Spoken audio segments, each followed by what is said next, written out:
وہ کیا اسد اقبال نے کہا تھا، اعلیٰ حضرت کا وہ معیار کہاں سے لاؤں، مدح سرکار میں گفتار کہاں سے لاؤں. یعنی نعت پڑھنے کے لیے بھی ایک حوصلہ چاہیے، ایک ہمت چاہیے، اللہ اکبر زبان کو پاک ہونا چاہیے. آپ نے نہیں سنا علامہ کفایت علی کافی مراد آبادی اتنے بڑے شاعر کہ میرے اعلیٰ حضرت فرماتے ہیں کہ اگر فی البدیع میں کسی کا کلام سنتا ہوں تو وہ علامہ کفایت علی کافی مراد آبادی کا سنتا ہوں. جنگ آزادی کے ہیرو ہیں، انگریزوں نے پکڑ لیا، پھانسی کے لیے حکم ہو گیا کہ انہیں پھانسی دی جائے. جانتے ہو جب کفایت علی کافی مراد آبادی کو پھانسی کے تختے پہ چڑھایا گیا تو ان سے پوچھا گیا بتائیے آپ کی آخری خواہش کیا ہے؟ کیا ہے آخری خواہش؟ آپ نے کہا کہ ساری زندگی نعت لکھتا آیا ہوں، چاہتا یہ ہوں کہ دنیا سے جاتے جاتے نعت کی کائنات میں ایک نعت کا اضافہ اور کروں، ایک نعت اور لکھوں. بہت توجہ سے سننا، ایک نعت اور لکھوں. لوگوں نے کاغذ منگایا، قلم منگایا، انہوں نے نعت لکھی. آپ مجھے بتائیے یہاں بھی شعرا بیٹھے ہیں، کیا اشعار کا نزول اتنا آسان ہے کہ سامنے پھانسی کا پھندا ہو اور اشعار آ رہے ہوں؟ لیکن اللہ اکبر، عاشق رسول کیسے ہوتے ہیں؟ کردار دیکھو، کردار.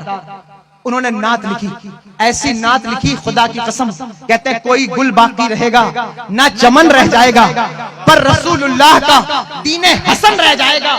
اطلس و کم خواب کی پوشاک پہ نازا نہ ہو، اس تنے بے جان پر خاکی کفن رہ جائے گا. جو پڑھے گا صاحب لولاک کے اوپر درود، آگ سے محفوظ اس کا تن بدن رہ جائے گا.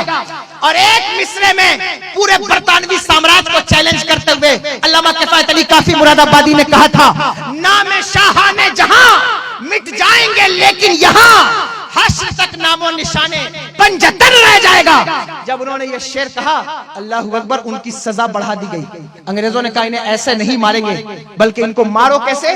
لوہے کی استری ہوتی تھی اس زمانے میں جس میں کوئلہ ڈالا جاتا تھا. سن رہے ہیں آپ میری بات کو یا نہیں؟ کوئلہ بھرا جاتا تھا، وہ استری گرم کی گئی اور گرم کر کے اللہ اکبر کافی مراد آبادی کے رانوں پر وہ استری چلائی گئی. اور گرم گرم استری جب ان کی رانوں پر چلائی گئی تو جاگتے ہوئے حالت بیداری میں میرے آقا کا دیدار عطا ہو گیا. اللہ اکبر کبیرہ.